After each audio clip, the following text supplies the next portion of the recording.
Muy buenas tardes. En esta ocasión, la doctora Carol Vega Chalco va a presentar el tema de apendicitis aguda. Muy buenas tardes con todos los participantes. Hoy vamos a tocar un tema, es el tema de apendicitis aguda, que es un tema bastante interesante, tiene como frecuencia considerable en el área quirúrgica. Bueno, vamos a empezar viendo el caso de, por ejemplo, ¿qué es un apéndice, no? Preguntándonos qué es un apéndice. Bueno, el apéndice es un órgano vermiforme, ¿no? Que tiene la forma de un gusano, es una víscera hueca que está suspendido a través de un meso, como vemos aquí. Un meso que es como una tela, su mesoapéndice, ¿no? Entonces, el apéndice es una bolsa pequeña parecida a un dedo que sobresale del ciego. La primera parte del intestino grueso, ¿no? Aquí vemos esta primera parte que es el intestino grueso, que está cerca del final del intestino delgado, ¿no? También se encuentra al final de las bandas de las tenias, que es una banda firme, ¿no? El diámetro del apéndice es variable. Puede medir entre 7 a 10 centímetros, el diámetro menor a 6 milímetros, ¿no? Y aquí tenemos aquí en esta parte tenemos las posiciones del apéndice, ¿no? Es como, por ejemplo, tiene una posición posiliar, preiliar, pélvica, subcecal, retrocecal, y la mayor incidencia es cuando entramos a sala de operaciones, encontramos en su forma retroascendente, ¿no? Este apéndice, vamos a ver en esta parte ahora, la definición de una apendicitis, ¿no? ¿Qué es una apendicitis? La apendicitis viene a ser la inflamación del apéndice secal producido por una obstrucción luminal. En esta parte de aquí vemos el apéndice, como hemos dicho, es un órgano, una víscera hueca, ¿no? En esta parte de aquí tiene lo que es una válvula, llamada la válvula de Gerlach, ¿no? Entonces, cuando este apéndice se obstruye, ¿no? Entonces esto comienza a inflamarse. Ahora, la incidencia de la apendicitis en la población es del 7 a 10%, mayormente se ve en jóvenes, ¿no? El apéndice tiene diferentes causas, ¿no? La que va a provocar la apendicitis son diferentes causas, diferentes etiologías. Viendo aquí, por ejemplo, en niños, la causa más principal, ¿no? La causa principal es la hiperplasia linfoidea, ¿no? Que viene a ser el aumento del tamaño de los ganglios linfáticos.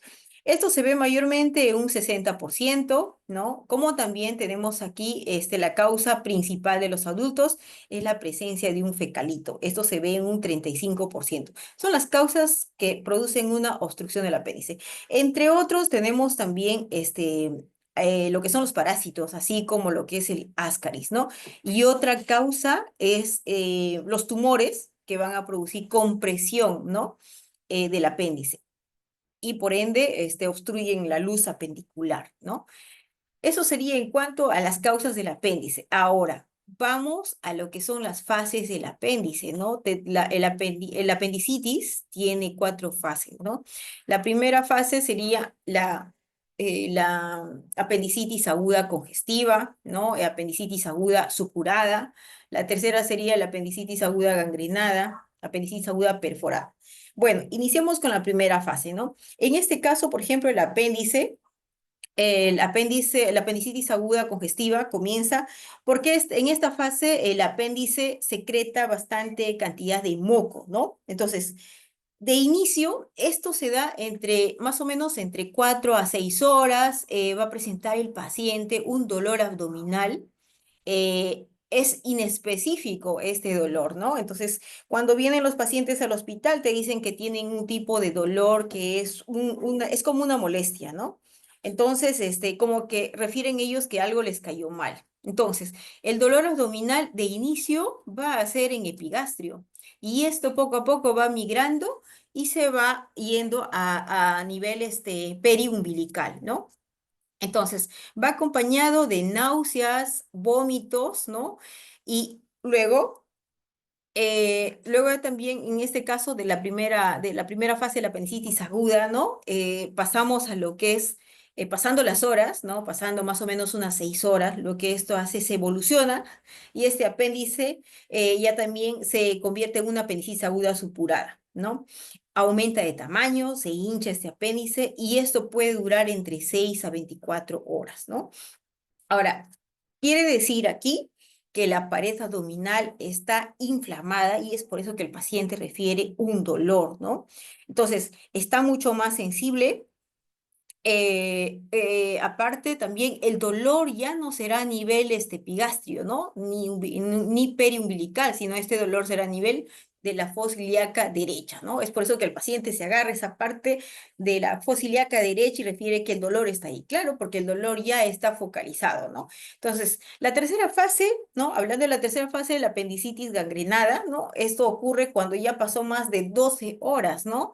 Entonces, ¿qué pasa con este apéndice, no? Este apéndice ya hay en esta parte, este compromiso de la arterial, ¿no? Hay un compromiso arterial, lo que va a provocar es de que llegue menos oxígeno a los tejidos, por ende, ese tejido se va a necrosar, se va a pudrir, ¿no? Entonces, ¿qué va a presentar el paciente en esta fase? El paciente va a presentar lo que es fiebre, ¿no? Ahora, yendo a la cuarta fase de la apendicitis, en esta parte también la apendicitis aguda, perforada, ¿no? Entonces, aquí ya pasó más de 12 horas, ¿no? Entonces, aquí ya el cuadro, pues, este es entre 12 a 24 horas, más de 24 horas, este apéndice que está necrosado se va a llegar a perforar, ¿no? Entonces, el dolor que va a presentar el paciente va a ser un dolor al rebote. A este signo se le llama eh, el signo de Bloomberg, ¿no? Entonces, este signo ya es específico en lo que es la apendicitis, ¿no? Entonces, como también nos indica lo que es la apendicitis gangrenada y la perforada, nos indica que el apéndice ya, esta fase es una apendicitis complicada, ¿no? Vamos al diagnóstico, ¿no? Necesitamos diagnosticar el apendicitis. Entonces, para ello necesitamos tres parámetros importantes, ¿no? La clínica, los síntomas que el paciente va a presentar. Necesitamos corroborar con laboratorios e imágenes. Pero en este caso, por ejemplo, la clínica, ¿no? Nos lleva a un diagnóstico de un 80%. O sea, solamente la clínica nos indica que va a ser una apendicitis en un 80%, ¿no? Entonces, ¿cómo va a empezar los síntomas en una apendicitis? Los síntomas en una apendicitis va a empezar que el paciente te refiere que no tiene apetito. Hay hiporexia. El dolor, como vemos en esta imagen, el paciente refiere un dolor en esta zona, en fosa ilíaca derecha. Aquí ya el dolor se está focalizando. Entonces, dolor en fosa ilíaca derecha. El paciente va a tener náuseas, puede tener vómitos. El paciente puede esta clínica venir acompañado de constipación, de deposiciones líquidas, ¿no? Y ya hablando, ya en este caso, por ejemplo, el paciente presenta fiebre, ¿no? Entonces ahí estaríamos hablando de que es una apendicitis complicada, ¿no? Sería la tercera fase de la apendicitis. Tenemos nosotros el score, ¿no? Ah, no, acá vamos a hablar de los signos, algo muy importante, ¿no? Entonces, hay signos que a nosotros nos ayudan a determinar qué es una apendicitis. Tres signos claves, ¿no? Hay el signo de McBurney, ¿no? El signo de McBurney se encuentra aquí está en la imagen, un tercio externo de la fosa ilíaca derecha a 2 tercios internos del ombligo, ¿no? Entonces, ¿en qué consiste este signo de McBurney que nosotros empleamos en lo que es el servicio de emergencia, ¿no? A la hora de examinar al paciente. Lo que hacemos es palpar este punto McBurney, ¿no? Y el paciente refiere que hay un dolor a la palpación en este punto. Va a presentar una sensibilidad, hipersensibilidad, lo que nos indica que sí puede ser una apendicitis aguda. Ahora, el signo de McBurney. El signo de McBurney, ¿cómo se realiza? Se hace, es un dolor provocado al descomprimir bruscamente la fosa ilíaca derecha, ¿no? Después de hacer una presión profunda en ella. Bloomberg, el signo de Bloomberg, ¿no? Entonces, lo que hacemos es comprimir la fosa ilíaca derecha y el dolor va a estar al descomprimir. Entonces, el otro signo es el signo de Robson. El signo de Robson nos indica que hay un dolor en la fosa ilíaca derecha, provocado por una descompresión brusca en el lado y en la fosa ilíaca izquierda, ¿no? Entonces, ese dolor nos confirma que es una apendicitis aguda. Lo que es el signo de Bloomberg y Robson nos indican que es una apendicitis aguda complicada. Ahora, este score es muy importante para nosotros, lo manejamos en el servicio de emergencia, lo que es la escala de Alvarado modificada, ¿no?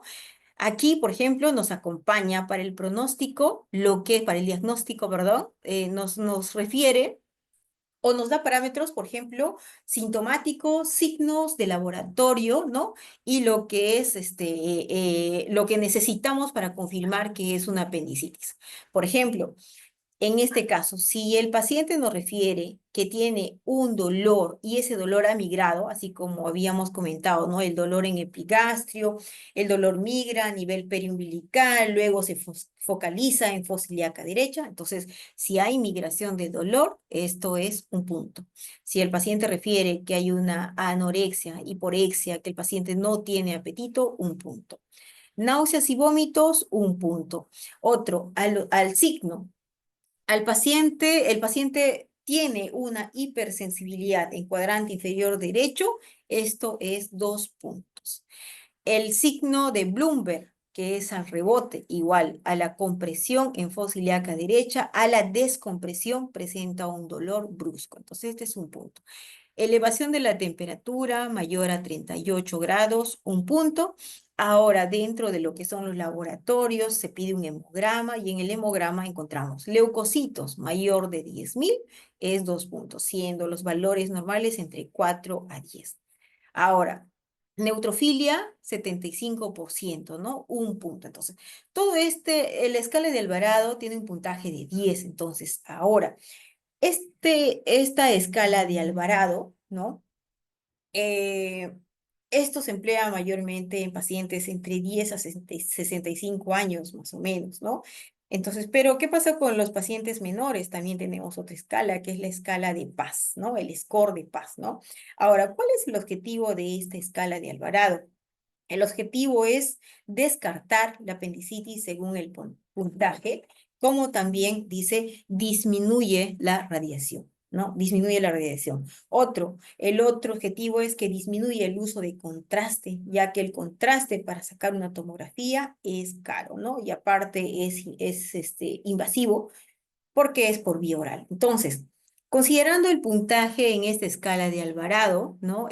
Vemos que si está el puntaje entre 1 a 4, entonces tenemos que considerar otras causas, ¿no? Para poder diagnosticar la apendicitis. Entonces, en ello, lo que tenemos que hacer es un diagnóstico diferencial. Por ejemplo, ¿qué nos podría indicar que podría ser una apendicitis, ¿no? Entonces, hay patologías ginecológicas, por ejemplo, la enfermedad pélvica inflamatoria, el dolor es a nivel de fosa ilíaca derecha, ¿no? Ahora, también un embarazo ectópico, pero la diferencia con la apendicitis que en el embarazo ectópico el dolor va a ser brusco, ¿no? Otro sería el síndrome de ovario poliquístico, también el dolor a nivel pélvico, ¿no? Ahora, en pediatría, las infecciones del tracto urinario, ¿no? Entonces, un paciente, un pequeño que tenga un cuadro clínico más o menos de una semana, no coincide, ¿no? Con una apendicitis aguda, ¿no? Ahora, una diverticulitis, sí, podría ser un diagnóstico diferencial, solo que en este caso el dolor sería en el lado izquierdo, ¿no? A nivel urológico, la urolitiasis, litos a nivel de los riñones, también podría provocar un dolor a nivel pélvico, que se irradia lumbar, extremidades inferiores, ¿no? Miembros inferiores. Ahora, una gastroenteritis también va a provocar alguna molestia, alguna clínica, como lo que son náuseas, vómitos y todo eso, ¿no? Que podría confundir lo que es el diagnóstico de la apendicitis, ¿no?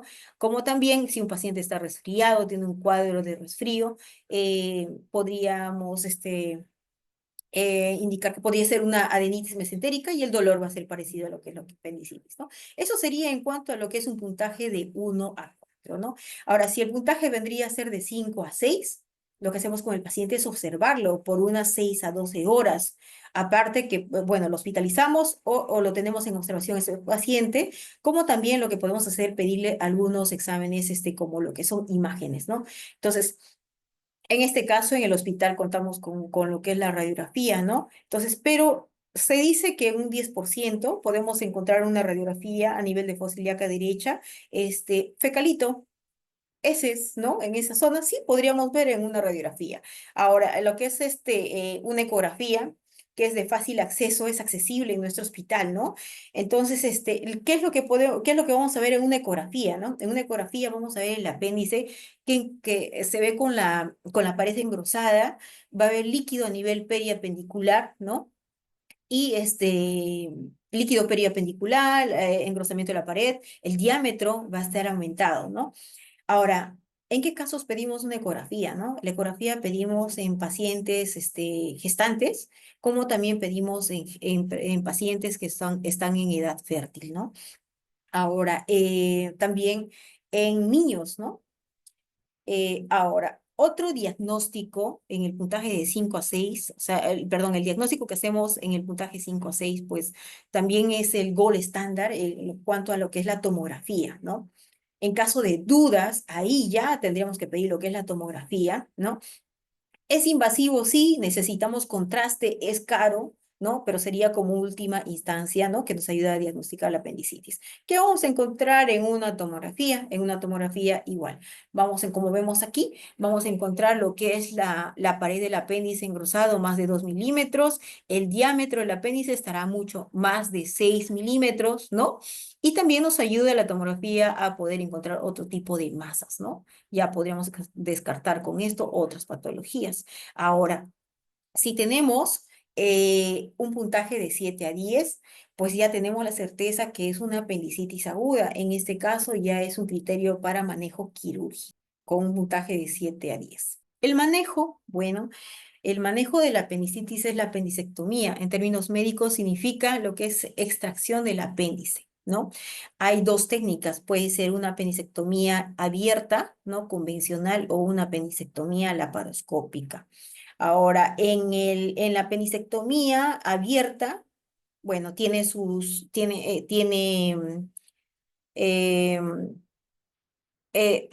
lo que pasa es que con la apendicectomía abierta es más accesible a los pacientes porque es de bajo costo, ¿no?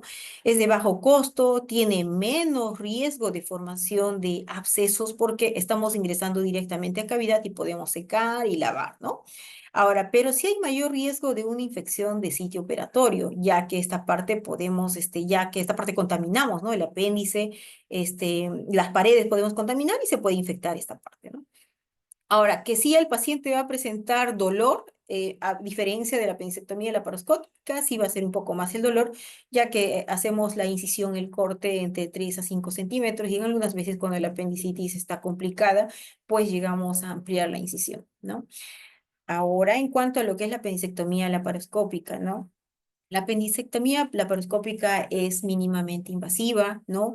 Se hace también incisiones, pero son bien pequeñas, son cortas, ¿no? Lo que se hace, se coloca unos tubos, unos trócares a nivel umbilical y a nivel lateral, ¿no? A nivel de fosa ilíaca derecha, algunos colocan a nivel suprapúbica, ¿no? Entonces, ¿cuáles son los beneficios de esta apendicectomía laparoscópica? Que hay menos incidencia de infecciones de sitio operatorio. El dolor va a ser mucho menos el dolor a comparación de las apendicectomías convencionales, ¿no? La estancia hospitalaria es mucho menos, o sea, el paciente se recupera pronto, al día siguiente se puede ir de alta, ¿no? Para casita. Ahora, se puede reintegrar prontamente a lo que es el trabajo, ¿no? Puede iniciar sus actividades normal, pero hay un riesgo de la apendicectomía laparoscópica, que es, hay riesgo de abscesos residuales, ¿no?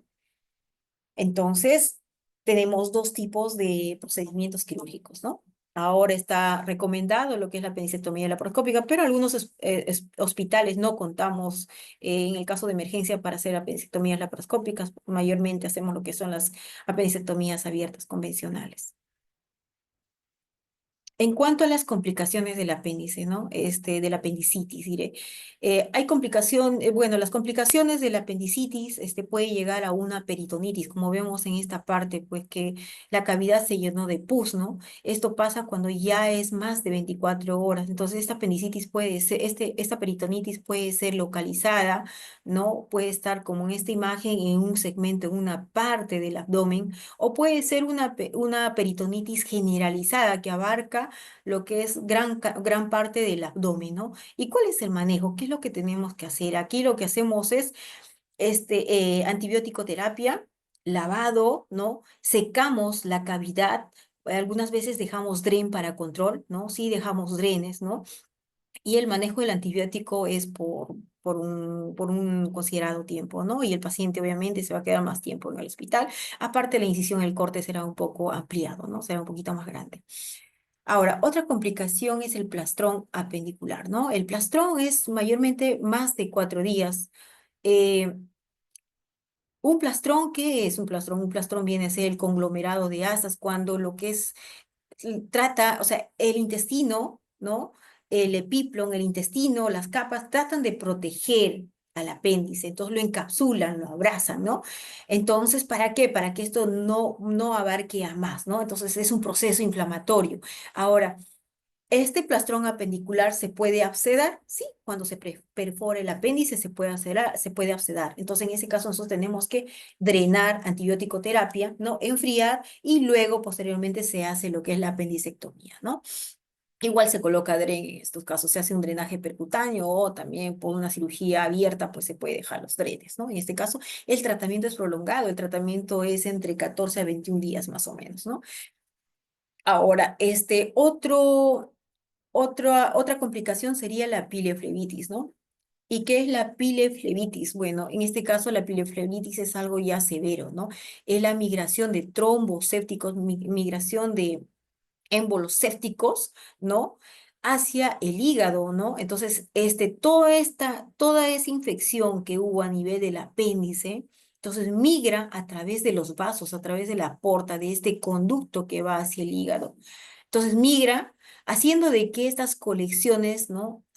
Se posen y estén en el hígado, ¿no? Y son muchas colecciones. Entonces, ¿qué es lo que va a hacer en el paciente? Lo va a descompensar, va a tener en un hepatograma, pues estará elevado, ¿no? Las bilirrubinas, estará el paciente séptico, ¿no? El paciente puede llegar a unidad de cuidados intensivos. En este caso, el paciente tiene mayor mortalidad, es un paciente delicado, ¿no? Eso sería en cuanto a las complicaciones. Ahora, no nos olvidemos de las pacientes gestantes, ¿no? Es más frecuente que tengan apendicitis en el segundo trimestre. ¿Se puede operar? Sí, se puede operar en el primer trimestre, ¿no? En esos pacientes, pero hay un riesgo que los fármacos pueden afectar al producto. Otro, en el tercer trimestre. El problema es que en el tercer trimestre el aumento o el crecimiento del útero, pues es un impedimento, ¿no? Es un impedimento para una cirugía. Entonces, lo recomendable en una apendicitis, ¿no? Es la cirugía dentro del segundo trimestre.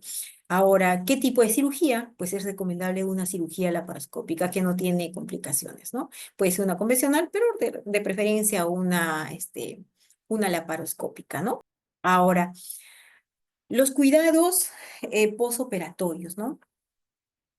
Los cuidados posoperatorios. En este caso, por ejemplo, después de la cirugía, ¿no? El paciente puede dejar de tomar antibióticos, entonces, puede dejar de tomar antibióticos siempre y cuando no esté complicado, ¿no? Ahí suspendemos los antibióticos. ¿Puede comer?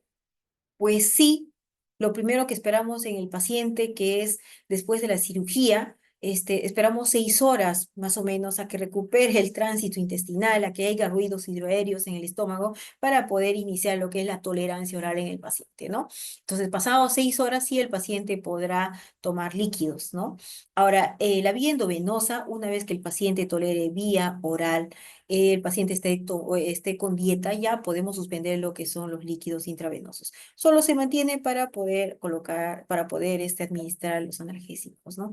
Entonces, la vía endovenosa se mantiene para colocar lo que son los analgésicos, bueno, hasta 2 días más o menos, ya luego recién los analgésicos vía oral, ¿no? Se pueden dar al paciente, ¿no?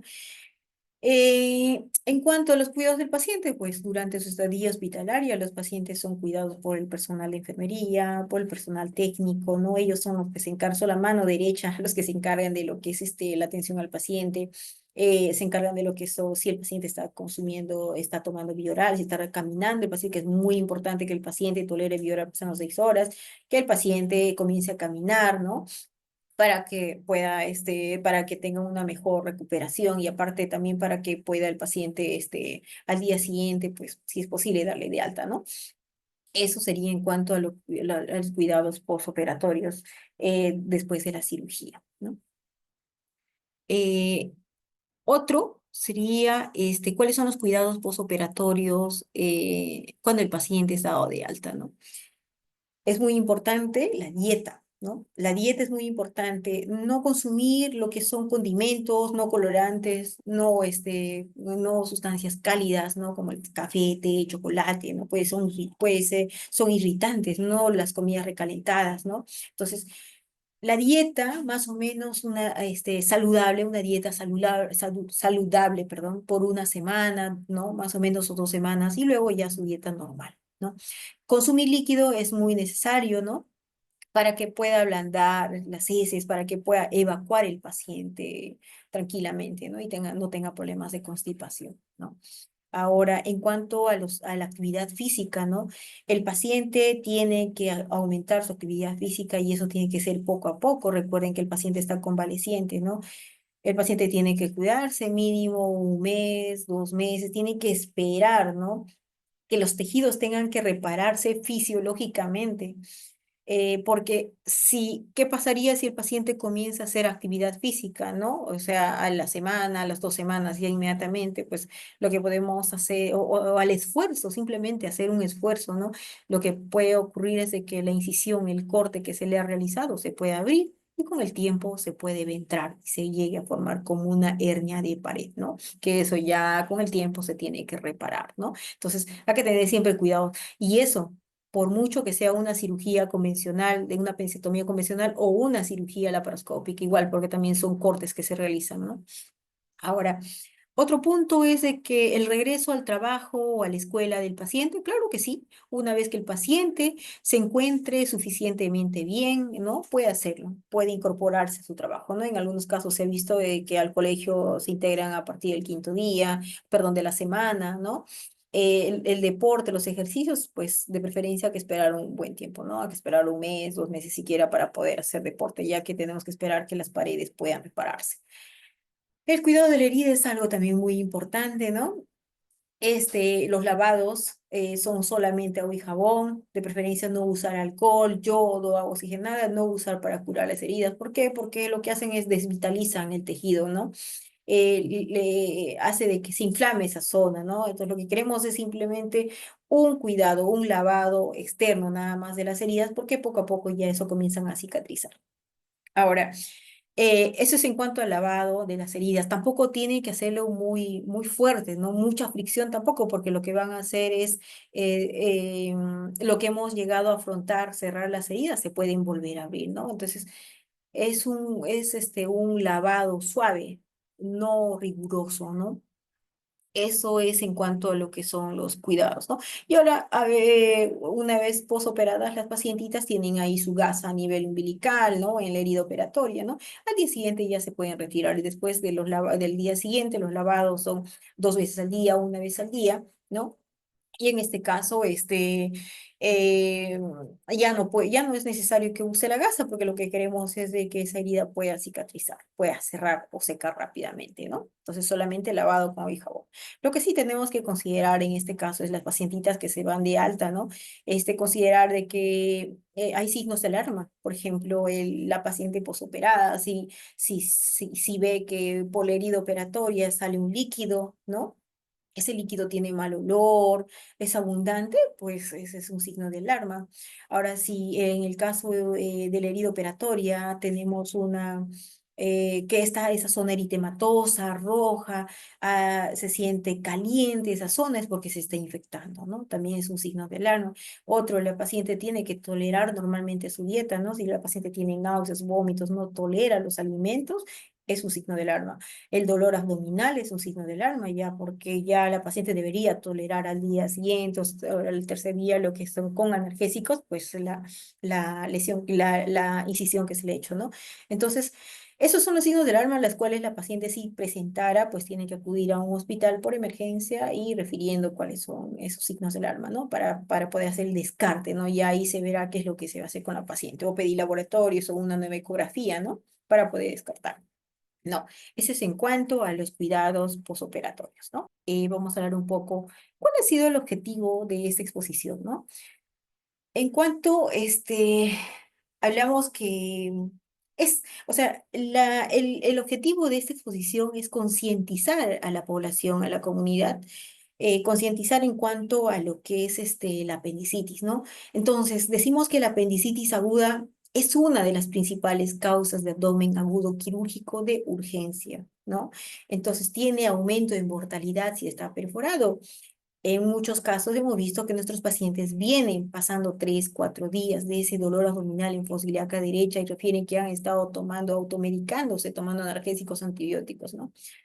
Y cuando llegan al hospital, pues ese apéndice está perforado y tiene más riesgo de mortalidad de ese paciente, ¿no? Entonces, el objetivo es de que conozcan cuáles son las fases de la apendicitis, qué es la apendicitis, cómo se trata la apendicitis, ¿no?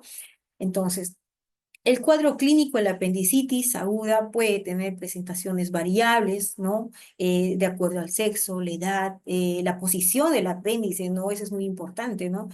Ahora, el estadio evolutivo de la apendicitis, las fases de la apendicitis, ¿no? Mientras pasa desde 4 a 6 horas, hasta las 12 horas, desde las 24 horas, ¿qué es lo que pasa, ¿no? Entonces, la apendicitis es progresiva, ¿no?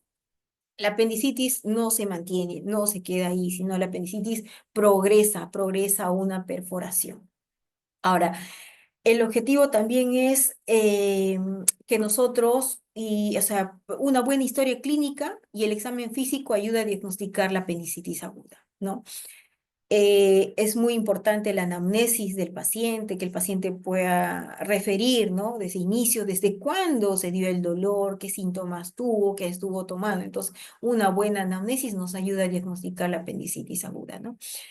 También poder descartar otras patologías que son similares, son diagnósticos diferenciales, ¿no? Que son similares a una apendicitis. Entre ellos tenemos en su mayoría que son las patologías ginecológicas en la mujer, ¿no?